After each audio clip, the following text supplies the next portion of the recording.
Baik, Assalamualaikum warahmatullahi wabarakatuh. Bismillahirrahmanirrahim. Salam sejahtera, selamat tengah hari para wartawan, penonton, termasuk yang menonton di dalam talian. Sidang media hari ini mengenai kritikan kami kepada Kerajaan Madani. Hari ini telah masuk 933 hari. 933 hari Kerajaan Madani memegang tampuk kekuasaan mentadbir Malaysia, tapi rakyat masih lagi hidup dalam keadaan resah yang gelisah disebabkan kegagalan Kerajaan Madani ini menguruskan pentadbiran negara dan kebajikan rakyat. Reformasi yang sering dilakukan oleh Perdana Menteri ini sekarang ini sudah menjadi retorik, dan bahkan yang maklumat Perdana Menteri sendiri mengumumkan reformasi yang beliau nak bawa ini masih lagi belum dapat dilaksanakan. Ni dah masuk tahun yang ketiga tak dapat lagi melakukan reformasi ini. Dia akui sendiri disebabkan tak dapat konsensus daripada parti-parti politik yang menjadi kerajaan. Jadi ini kita lihat tak lebih hanya sekadar gimmick politik. Rakyat terus dibebani dengan beban kos sara hidup semakin tinggi, ketidakstabilan ekonomi, dan rasa kerajaan yang tidak mesra rakyat. Isu-isu yang banyak sekarang ni yang diperkatakan, sebenarnya hari ni sehari 2-3 isu. Ada pihak mengatakan pembangkang ni tidak menjorek isu. Masalahnya isu ni terlalu banyak. Dia berbeza dengan zaman era pentadbiran kerajaan sebelum-sebelum ini. Isu tidak banyak.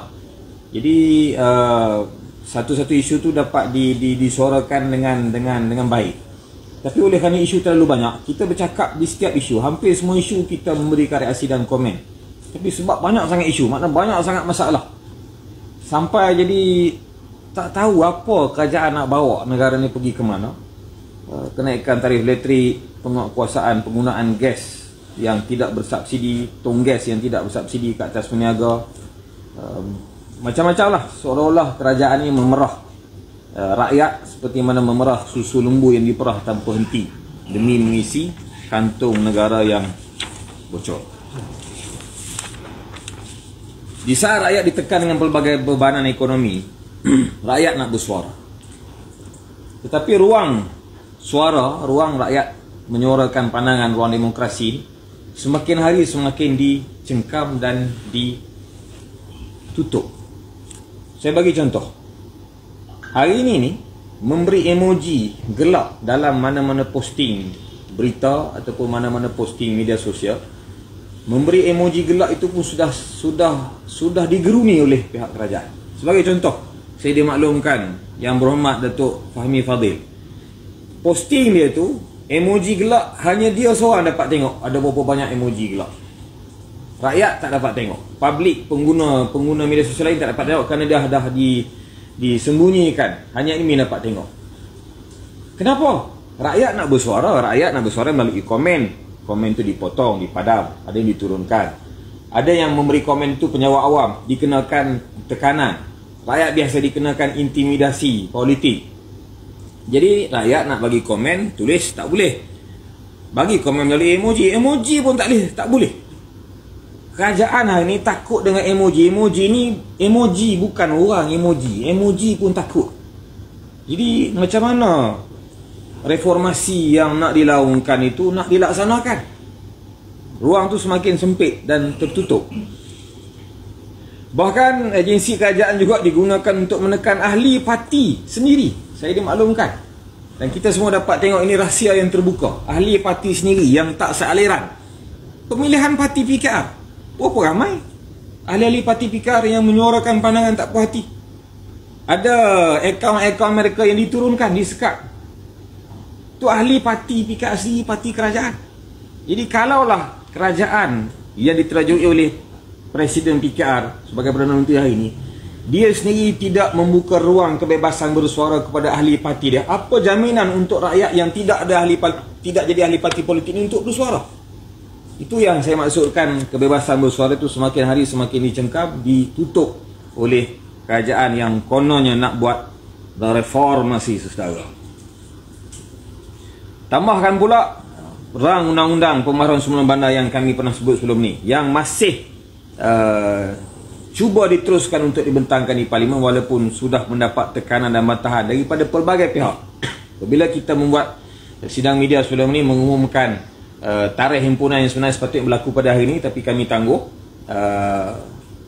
rupa-rupanya bantahan terhadap URA ini semakin hari semakin meluas, termasuk daripada pihak-pihak yang bukan parti politik. Maknanya agenda kita, bila kita bercakap kita bantah URA ini bukan hal parti politik nak bantah parti politik lain. Ini bukan hal PAS nak lawan DAP, tak. Ni hal kita nak bela rakyat. Yang rakyat lihat URA ini dilihat memihak kepada pemaju, tidak memihak kepada minoriti yang tertindas. Ini benda sebenar yang kerajaan kena faham. Kami juga menerima pelbagai sokongan, permohonan daripada NGO, daripada parti-parti politik untuk menyertai himpunan yang asalnya untuk membantah URA yang sepatutnya berlaku pada hari ini. Himpunan ini nampaknya semakin mendapat perhatian yang lebih besar, lebih luas. Kami jangkakan penyertaan ini lebih daripada apa yang kami rancang. Dan ditambah pula dengan isu-isu kos, peningkatan kos sara hidup rakyat, kelemahan tata kelola, tak diurus, wewenang, TV kerama kerajaan yang semakin membimbangkan pada hari ini. Istilah ni sangat hebatlah, tapi orang tak nampak pelaksanaan.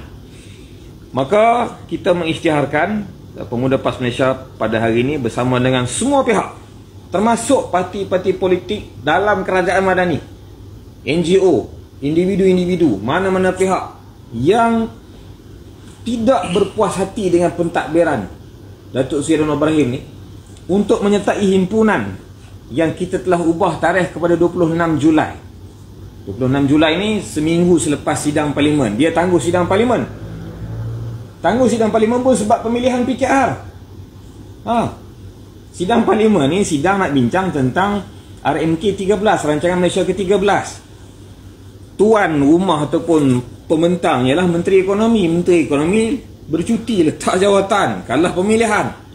Saya dah sebut sebelum ni, takkanlah hal pemilihan parti politik menyebabkan sidang Parlimen nak bincang hal negara ni tangguh. Adakah parti politik lebih diutamakan daripada nasib rakyat, nasib negara, hala tuju negara? Ni sedang berlaku sekarang. Rakyat sedang dipertuntut dengan benda-benda macam ni. Ditambah pula dengan perkembangan terbaru yang ditanya tadi, kes Yusof Raute. 9 bulan ditahan dalam lokap, dalam tahanan, tanpa buat apa-apa kesalahan. Hakim kata tidak ada apa-apa kesalahan, dilepaskan dan dibebaskan, dan tak perlu bela diri. 9 bulan Yusof Raute tu, kezaliman tu siapa nak tangguh? Semua ni berlaku sekarang. Rakyat tanya, timbul persoalan. Rakyat semakin hilang kepercayaan kepada institusi kepolisan. Bukan semua polis yang buat benda ni. Ni polis 1-2 saja yang ikut arahan orang politik di atas. Imej ni kena dibersihkan. Inilah isu yang kamu laungkan dulu masa kamu jadi pembangkang. Sekarang kamu ada kuasa, apa kamu buat? Maka kami dapati URA ni, himpunan memantah URA ni dah jadi isu yang kecil. Ada banyak lagi isu-isu lain yang besar. Hilang keyakinan kepada institusi, penyiasatan, penguatkuasaan. Boleh tiba-tiba muncul dadah dengan pistol dalam kereta orang yang tak tahu apa-apa, dianiayai, dizalimi selama 9 bulan. Isu-isu ekonomi, hilang integriti. Mana pernah berlaku dalam sejarah Malaysia seorang Perdana Menteri disama oleh seorang rakyat kerana kes gangguan seksual? Malu kita Malaysia ada Perdana Menteri macam ni. Ini kita bukan cakap soal parti. Siapa pun jadi Perdana Menteri, bila kita ada ketua negara yang disama oleh rakyat kerana isu gangguan seksual, dan Perdana Menteri itu pula mohon imuniti supaya dia tidak boleh disaman. Kalau kita tak buat, pasal apa kita nak takut? Saya dah sebut banyak kali, kami yakin, sebelum ini kami yakin Perdana Menteri tak buat semua tu. Tapi bila berlaku semua masalah-masalah ni, kami Pemuda PAS mendapati daripada keseluruhan isu-isu yang berlaku semua sejak 2-3 tahun, sejak pentadbiran Malaysia Madani ni ambil alih negara sejak 2022 November, kami yakin semua punca masalah ni ialah orang bernama Datuk Seri Anwar Ibrahim. Maka kami isytiharkan Pemuda PAS Malaysia hari ini, isytiharkan himpunan 26 Julai 2025 ditukar nama daripada himpunan membantah URA kepada himpunan turun Anwar Ibrahim. Dan saya menyeru semua rakyat Malaysia, parti politik termasuk penyokong-penyokong Pakatan Harapan, ahli-ahli PKR yang tidak puas hati dengan Anwar Ibrahim, hadir turun himpunan turun Anwar Ibrahim pada 26 Julai ni. Itulah ibu masalah yang ada dalam Malaysia sekarang ni. Itulah punca masalah Malaysia sekarang ni. Tukar orang ni, naik orang lain jadi Perdana Menteri, insya-Allah boleh selesai. Saya tak bermaksud kita nak tepuk atap, tidak. Saya yakin, pemuda PAS yakin ramai lagi orang layak jadi Perdana Menteri dalam kalangan PH Pakatan Harapan ataupun PHBN. Saya rasa ramai lagi tokoh-tokoh lain. Ramai je menteri-menteri yang perform. Itu kita akui. Yang salah kita bantah, yang buat baik kita sokong. Maka bila turun orang yang bernama Anwar Ibrahim ni, saya yakin sedikit sebanyak isu-isu ni tadi akan dapat diselesaikan. Himpunan turun Anwar Ibrahim 26 Julai 2025. Itulah pernyataan media kami pada hari ini.